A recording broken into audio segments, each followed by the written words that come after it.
Hello everyone, this is Anita, your maths teacher. Here I am with the video of exercise 13.2.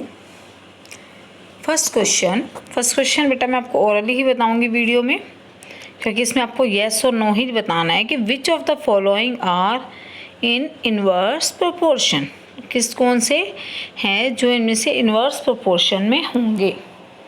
हमने दो proportion पढ़े थे introduction में, direct और inverse. Direct proportion क्या था, दो क्वांटिटीज़ गिवन होती हैं, अगर एक इंक्रीज़ हो रही है तो दूसरी भी इंक्रीज़ हो रही है, ठीक है। एक के डिक्रीज़ होने से दूसरी भी डिक्रीज़ हो रही है, मतलब एक बढ़ेगी तो दूसरी भी, एक कम होगी तो दूसरी भी कम होगी। ये होता है डायरेक्ट। इनवर्स होता है उल्टा, मतलब अगर एक इंक्रीज़ हो रही है तो दूसरी क्या होगी, डिक्रीज़। एक डिक्रीज़ हो रही है तो दूसरी इंक्रीज़, ठीक है। तो अब देखो, the number of workers on a job and the time to complete the job. एक कंपनी में वर्कर हैं एक तो, और एक टाइम है उनको कंप्लीट करने का। देखो बेटा, काम करने वाले वर्कर ज़्यादा होंगे तो काम जल्दी कंप्लीट हो जाएगा, थोड़े टाइम में कंप्लीट हो जाएगा काम। वर्कर कम होंगे तो टाइम ज़्यादा लगेगा। उल्टे हो रहे हैं ना, वर्कर ज़्यादा तो टाइम कम, वर्कर कम तो टाइम ज़्यादा। तो that means they are in inverse proportion. Time taken for a journey and distance travelled in a uniform speed. Speed same है, स्पीड यूनिफॉर्म है, मतलब कोई कम ज़्यादा नहीं हो रही, जितनी स्पीड से चल रहा है उतनी से। किस चीज़ में रिलेशन बताना, टाइम और डिस्टेंस में। देखो, अगर कोई 10 मिनट में 20 किलोमीटर चला, अगर टाइम बढ़ेगा 20 मिनट, तो ये तो है नहीं कि वो वहीं खड़ा रहेगा, स्पीड से चल रहा है, दैट मीन्स वो कितने 40 किलोमीटर चलेगा। टाइम बढ़ता जाएगा तो डिस्टेंस भी क्या होती जाएगी, बढ़ती जाएगी। समझे आप क्या? जैसे आप जा रहे हो, आपको अपने घर से स्कूल तक पैदल जाना है, स्कूल का रास्ता 15 मिनट का, अभी 5 मिनट हुए, आप आधे रास्ते पहुँचो, अगले 5 मिनट में आप थोड़ा और आगे चलोगे और 15 मिनट में आप और आगे तक पहुंच जाओगे। मतलब टाइम बढ़ता जाएगा तो हमारी डिस्टेंस भी क्या होती जाएगी, कवर करने की बढ़ती जाएगी। That means they are in direct proportion. दोनों चीज़ सेम बढ़ रही हैं तो ये डायरेक्ट प्रोपोर्शन में होगा। Area of cultivated land and crop harvested, मतलब लैंड जहाँ हमने फसल उगानी है वो एरिया, और कितनी फसल की उपज हुई, कितनी हार्वेस्टेड, कितनी फसल पकी हुई आई। थोड़े एरिया में उगाएंगे तो थोड़ी ही उगेगी, ज़्यादा एरिया में फसल उगाएंगे तो फसल ज़्यादा मिलेगी हार्वेस्टिंग। तो जितना एरिया ज़्यादा होगा उतना ही हमारे पास क्रॉप हार्वेस्टिंग भी क्या होगी, ज़्यादा। कम एरिया होगा तो क्रॉप भी कम। तो ये दोनों क्या है, सेम अमाउंट से। अगर एक बढ़ रहा है तो ये भी बढ़ेगा, ये कम होगा तो ये भी कम। That means they are in direct proportion. Time taken for a fix journey and the speed of vehicle. Time और स्पीड में देखो, सीधी सी बात है, एक जगह जाना है आपको कहीं भी, अगर आप धीरे जा रहे हो, स्पीड कम है तो टाइम ज़्यादा लगेगा पहुंचने में। स्पीड तेज, आपने फुल स्पीड पे गए तो टाइम क्या होगा, कम लगेगा। एक इंक्रीज दूसरा decrease, that means they are in inverse proportion. The population of country and the area of land per person. Population, उस देश में कितने लोग हैं और एक आदमी को कितनी ज़मीन मिल रही है। पॉपुलेशन कम होगी, एरिया बड़ा बड़ा मिल जाएगा रहने के लिए। पॉपुलेशन ज़्यादा होती जाएगी, एरिया क्या होता जाएगा, कम। फिर हम मल्टी स्टोरी बिल्डिंग बनाने लग जाते हैं, भाई एरिया कम होता है तो वही है, पॉपुलेशन इंक्रीज तो एरिया कम, पॉपुलेशन कम तो एरिया ज़्यादा। That means they are in inverse proportion. Clear? Now let's come to question number 2. In a television game show, prize money of 1 lakh is to be divided equally among the winner. 1 lakh रुपए का इनाम देना है एक TV game show में, बराबर बराबर। Complete the following table and find whether the prize money given to an individual winner is directly और inversely proportional to number of winners. ये बताना इन दोनों में डायरेक्ट प्रोपोर्शन है या इनडायरेक्ट या इनवर्स प्रोपोर्शन। देखो भाई, अगर एक विनर है तो उसको पूरा 1 लाख मिल जाएगा, ठीक है। अगर विनर 2 हो गए तो अब आधा आधा मिलेगा, 50,000 मिलेगा। और विनर बढ़ते जाएंगे, अमाउंट और कम होता जाएगा। जितने कम विनर होंगे अमाउंट ज़्यादा, विनर इंक्रीज होंगे अमाउंट कम। So they are in inverse proportion. तो ये किस में है? इनवर्स प्रोपोर्शन में। इनकी वैल्यूज फाइंड करनी है। Let's come to solution. हम सपोज कर लेंगे ABCDE जो वैल्यूज फाइंड करनी है, उनको कुछ भी आप अल्फ़ाबेट सपोज कर लेंगे। अभी हमने पढ़ा कि ये इनवर्स प्रोपोर्शन में है। इनवर्स की कंडीशन क्या होती है? X Y is equal to constant. Direct में क्या था? X by Y is equal to constant. Inverse proportion में क्या होता है? X Y constant. X into Y, एक एक्स होती है हमारी, एक वाई होती है, तो X into Y 1 into 1 lakh. यहाँ भी X into Y 2 into 50,000 multiply की, दोनों का 1 लाख आया। दैट मीन्स सही चल रहा है, इन्वर्स में है। अब 1 इंटू 1 लाख 4 इंटू ए के भी बराबर होगा। चाहे 1 इंटू 1 लाख से कर लो, चाहे 2 इंटू 50,000 ले लो, ये भी किसके इक्वल होगा? 4 इंटू ए। कोई भी लो, उनकी प्रोडक्ट आपस में क्या होगी? सेम होगी। तो मैंने 2 into 50,000 is equal to 4 into A लिया। आप 1 into 1 lakh is equal to 4 into A भी लेकर कर सकते हैं, सेम आएगा। 4 मल्टीप्लाई में डिवाइड में जाएगा, 2 1 जा 2, 2 2 जा 4, 2 1 जा 25, 2 जा 50, 3 zeros, तो ये कितने आ जाएगी? 25,000। इसके लिए निकालना है तो अब 2 इंटू 50,000 5 इंटू बी के भी इक्वल होगा। 5 मल्टीप्लाई में है, डिवाइड में हो जाएगा, वहाँ जाएगा 5 1 जा 5, तो 10,000 को 2 से करेंगे 20,000। 2 इंटू 50,000 8 इंटू सी के भी बराबर होगा। सी निकालना है, 8 मल्टीप्लाई में लेफ्ट में जाएगा, डिवाइड में 4 2 जा 1 2 जा 2 2 जा 25 2 जा 50, 1 2 जा, इसको हम काटेंगे 2 के टेबल पर, तो 12,500। सिमिलरली 2 इंटू 50,000 10 इंटू डी के भी बराबर होगा। 10 मल्टीप्लाई में यहाँ जाएगा, डिवाइड में 0 से 0 कैंसिल, 10,000। तो 2 इंटू 50,000 इन दोनों के प्रोडक्ट के भी बराबर होगा 20 इंटू ई के। 20 मल्टीप्लाई में, डिवाइड में 0 से 0, 2 1 जा 2 1 जा, तो ₹5,000। टेबल कंप्लीट करनी थी, कर ली हमने। समझ आया आपको क्या किया?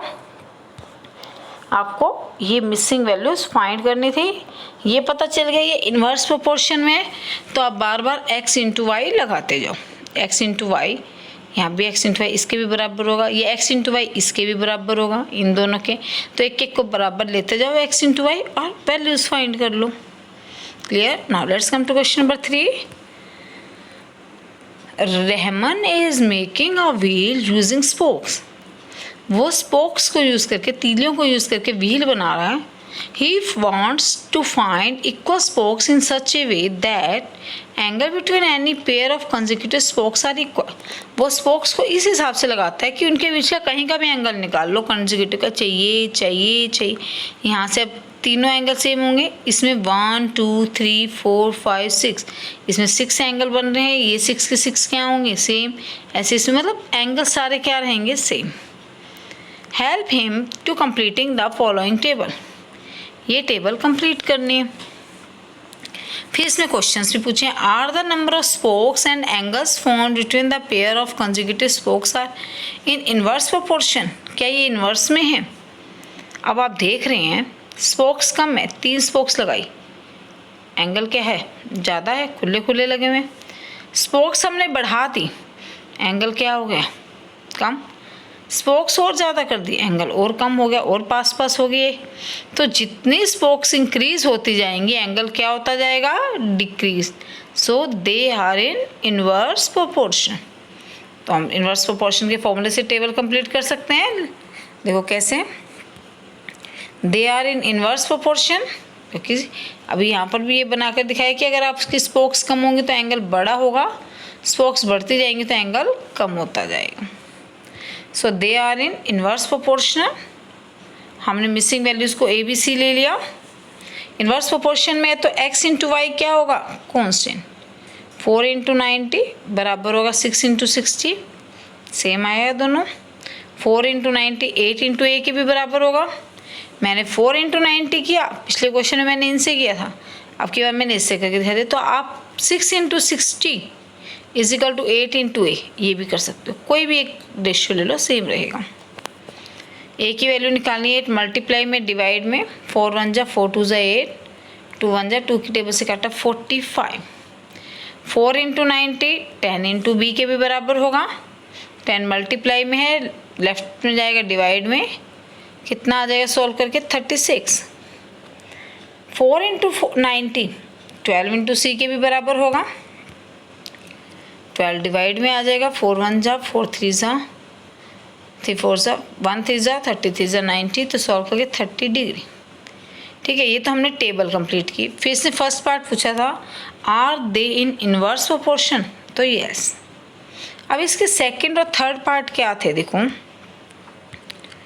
Calculate the angle between a pair of consecutive spokes, angle find करना है आपको उनके बीच में विद द 15 स्पोक्स, मतलब नंबर ऑफ स्पोक्स कितनी हो 15, नीचे वाली वैल्यू फाइंड करनी है। थर्ड पार्ट में how many spokes would be needed, spokes निकालनी है ऊपर वाली वैल्यू if the angle between a pair of consecutive spokes is 40 degree, और एंगल कितने का हो उनके बीच में 40 का एंगल गिवन है। देखो कैसे, ये मैंने टेबल बना दी। आप ये दे ही रखा था स्टार्टिंग में कि नंबर ऑफ स्पोक्स 4 है तो एंगल 90, इसको यूज़ कर लिया हमने। उसके बाद आपको 15 स्पोक्स के लिए एंगल फाइंड करना है। नेक्स्ट अगर 40 का एंगल है तो नंबर ऑफ स्पोक्स फाइंड करनी है। ठीक है, 50 अगर स्पोक्स है 15 तो एंगल कितना होगा फाइंड करना है, उसको हमने डी ले लिया। यहाँ अगर एंगल 40 डिग्री है तो नंबर ऑफ स्पोक्स कितने होंगे उसको हमने ई ले लिया। इनवर्स प्रोपोर्शन में तो है ही, तो x इंटू वाई 4 इंटू 90 किसके इक्वल होगा 15 इंटू डी। 15 मल्टीप्लाई में डिवाइड में, 15 1 जा 15 6 जा 90, 6 4 जा 24, तो डी की वैल्यू कितनी आई हमारे पास 24। 4 into 90 is equal to A into 40, 40 multiply में डिवाइड में जाएगा, 0 से 0 कैंसिल, 4 1 जा 4 1, तो ई की वैल्यू कितनी आ गई 9। Clear? Now let's come to question number 4. If a box of sweets is divided among 24 children, they will get 5 sweets each. अगर 24 बच्चों में मिठाइयाँ बांटी जाए, मिठाई का डिब्बा, तो हर बच्चे को कितनी मिठाई मिलती हैं 5 sweets. How many would each get if number of children is reduced by 4? कितनी मिठाई मिलेंगी हर एक को अगर जो नंबर ऑफ चिल्ड्रन है वो 4 रिड्यूस कम कर दिए जाएँ। मतलब 24 है तो अब कितने हो जाएंगे चिल्ड्रन, 4 कम कर देंगे, यस 20। अगर चिल्ड्रन 20 हो जाएंगे तो मिठाइयाँ कितनी मिलेंगी, सीधी सी बात है। अब एक डिब्बा एक जने को खाना होगा, पूरा खाएगा मज़े से। 2 जने आ जाएंगे, उनको शेयर करना पड़ेगा, अब आधी आधी हो जाएगी, कम हो जाएगी। 2 और आ जाएं 4 तो और थोड़ी थोड़ी कम, मतलब मेंबर बढ़ते जाएंगे तो मिठाई कम होती जाएगी, मेंबर कम होते जाएंगे तो मिठाई ज़्यादा, तो they are in inverse proportion. 24 children के लिए आपके पास स्वीट्स कितनी है 5, 2 क्वांटिटीज़ हैं, नंबर ऑफ चिल्ड्रन और sweets to each children. 24 children के लिए 5 स्वीट्स हैं एक बच्चे को। अगर चिल्ड्रन 4 रिड्यूस्ड कम कर दिए, मतलब 20 कर दिए, तो कितनी स्वीट्स मिलेंगी, सपोज कर लेंगे x, they are in inverse proportion, so x y is equal to constant, 24 into 5 is equal to 20 into x, 20 multiply में लेफ्ट में जाएंगे डिवाइड में, 5 1 जा 5 4 जा 4 1 जा 6 4 जा, x की वैल्यू कितनी आ जाएगी 6। Clear. Question number 5, a farmer has enough food to feed 20 animals in his cattle for 6 days। उसके पास 20 जानवरों को खिलाने के लिए 6 दिन का खाना है।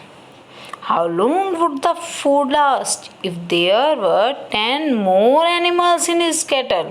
अगर 10 और एनिमल आ जाए, मतलब 20 पहले थे, 10 और आ जाएंगे तो कितने जाएंगे 30, तो ये खाना कितने दिन चलेगा, ज़्यादा एनिमल आ जाएंगे तो खाना जल्दी ख़त्म हो जाएगा, कम दिन चलेगा, एनिमल ज़्यादा तो खाना कम, दैट मीन्स उल्टे हो गए, they are in inverse proportion. 2 चीज़ें, नंबर ऑफ एनिमल्स और number of days food last. Animal 20 है तो फूड 6 दिन चलता है, एनिमल 30, 10 मोर मतलब 20 + 10 30 हो गए, तो फूड कितने दिन चलेगा? इन्वर्स प्रोपोर्शन में तो एक्स वाई कॉन्स्टेंट होगा, x into Y 20 into 6 is equal to 30 into X. X find करना है, 30 मल्टीप्लाई में डिवाइड में जाएंगे, 0 से 0, 3 1 जा, 3 2 जा 6, तो 2 2 जा 4 days। Clear? Thank you for listening.